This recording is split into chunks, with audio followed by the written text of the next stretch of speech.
बहन और भाइयों, एक योगी के लिए, एक सन्यासी के लिए, एक संत के लिए धर्म और राष्ट्र से बढ़कर के कुछ नहीं हो सकता, क्योंकि ऐसे तमाम कालनेमी होंगे जो धर्म की आड़ में सनातन धर्म को कमजोर करने की साजिश रच रहे हैं। हमें उनसे सावधान होना होगा। पूज्य शंकराचार्य जी के चरणों में प्रणाम करते हैं, प्रार्थना करते हैं, स्नान करें। किसी भी संत का भी अनादर हमारे यहाँ करने का वो नहीं है। अगर कोई ऐसा किया होगा जांच करके कार्रवाई करेंगे। मौनी अमावस्या के दिन संगम स्नान के लिए जा रहे ज्योतिष पीठ के शंकराचार्य स्वामी अविमुक्तेश्वरानंद का रथ रोकने पर जो बवाल हुआ था वो अभी शांत नहीं हुआ है। साधु संत दो खेमों में बंट चुके हैं और सियासत भी पूरी तरह से आमने सामने है। लेकिन जहां विपक्ष एकजुट होकर शंकराचार्य के समर्थन में खड़ा है, वहीं बीजेपी के भीतर ही इस मसले पर अलग अलग सुर सुनाई देने लगे हैं। सीएम योगी का शंकराचार्य विवाद पर सख्त रुख, लेकिन उन्हीं की सरकार में डिप्टी सीएम केशव प्रसाद मौर्य नर्म पड़ गए। गुरुवार को आजमगढ़ पहुंचे डिप्टी सीएम ने स्वामी अविमुक्तेश्वरानंद से भावुक अपील कर दी और उन्हें पूज्य शंकराचार्य जी कहकर संबोधित किया। उसके बाद क्या कुछ कहा, उन्हीं की जुबानी सुनिए। पूज्य शंकराचार्य जी के चरणों में प्रणाम करते हैं, प्रार्थना करते हैं, स्नान करें। सर, उनका आरोप है कि मतलब हमको निशाना बना करके नहीं, जिन लोगों ने भी किया है उसकी जांच करके, जो भी किसी भी पूज्य संत आचार्य को, शंकराचार्य जी को, किसी भी संत का भी अनादर हमारे यहाँ करने का वो नहीं है। अगर कोई ऐसा किया होगा जांच करके कार्रवाई करेंगे। लेकिन उनके जो भी ऐसा किया है उसकी जांच करके कार्रवाई करेंगे। लेकिन अभी पहला ये है, भगवान शंकराचार्य जी के चरणों में प्रार्थना करता हूँ कि वो अपना जो भी विरोध है उसको समाप्त करके संगम स्नान करके मिले। सुना आपने, केशव मौर्य शंकराचार्य के समर्थन में उतर आए। उन्होंने साफ कर दिया कि हम पूज्य संतों का अपमान करने वालों की जांच कर उनके खिलाफ कार्रवाई करेंगे। तब तक शंकराचार्य जी अपना विरोध खत्म कर संगम में स्नान करें। डिप्टी सीएम का यह बयान ऐसे वक्त में आया जब मुख्यमंत्री योगी आदित्यनाथ ने बिना नाम लिए शंकराचार्य विवाद को कालनेमी से जोड़ दिया। बहन और भाइयों, एक योगी के लिए, एक सन्यासी के लिए, एक संत के लिए धर्म और राष्ट्र से बढ़कर के कुछ नहीं हो सकता। यही उसके जीवन का ध्येय होना चाहिए।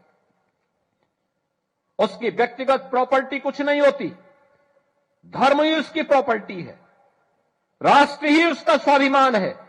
अगर कोई राष्ट्रीय स्वाभिमान को चुनौती देता है तो हमें खुल करके उसके सामने आकर के खड़ा हो जाना चाहिए, उसकी चुनौती का मुकाबला करने के लिए खड़ा होना चाहिए। कोई धर्म के खिलाफ आचरण करता है, क्योंकि ऐसे तमाम कालनेमी होंगे जो धर्म की आड़ में सनातन धर्म को कमजोर करने की साजिश रच रहे होंगे। हमें उनसे सावधान होना होगा, उनसे सतर्क रहना होगा। अपने बयान में सीएम योगी ने जिस कालनेमी का नाम लिया वो एक मायावी दैत्य था जो साधु का वश धारण कर लोगों को भ्रमित करता था। ऐसे में भले ही सीएम योगी ने शंकराचार्य का जिक्र न किया हो, लेकिन उनके इस बयान को शंकराचार्य के खिलाफ माना गया, जिस पर शंकराचार्य ने करारा पलटवार किया। साथ ही डिप्टी सीएम की तारीफ भी की। जो बात कह दी गई है हम उसी पर दृढ़ हैं, विचार बदलने का कोई प्रश्न नहीं है। ये मेला शंकराचार्यों के द्वारा बसाया गया मेला है। इतिहास गवाह है, साक्षी है कि शंकराचार्यों ने इस मेले को मुगलों से बचाने के लिए कितना त्याग बलिदान किया है। आज उन्हीं शंकराचार्य को आप संगम स्नान से रोक देते हो, ये अन्याय बहुत बड़ा हुआ है। इसलिए विचार बदलने का कोई प्रश्न ही नहीं है। आप कह रहे हैं कि स्नान हम अभी रास्ते में ही हैं, इसके बीच का हल क्या है? कैसे आप स्नान करने जाएंगे, क्या करेंगे, क्या है इसके बीच का हल? उन्हीं से पूछिए जिन लोगों ने ये शुरू किया है। उन्होंने ये शुरू किया है हमारी पालकी को रोक करके और हमको नीचा दिखाने की कोशिश करके, शंकराचार्य का अपमान करने की कोशिश करके, साधु संतों को मारपीट करके उनको अपमानित करने की कोशिश करके। इसलिए रास्ता उन्हीं को निकालना है, हमें नहीं निकालना है। हम तो अपनी टेक पर बैठे हुए हैं। डिप्टी सीएम केशव प्रसाद मौर्य का बयान भी सामने आया है। अब उसके बाद आपको जानकारी में है वो बयान, तो उसके हाँ जी, हमको बताया गया है कि डिप्टी सीएम केशव प्रसाद मौर्य जी ने ये कहा है कि शंकराचार्य जी को स्नान करके विवाद का पटाक्षेप करना चाहिए।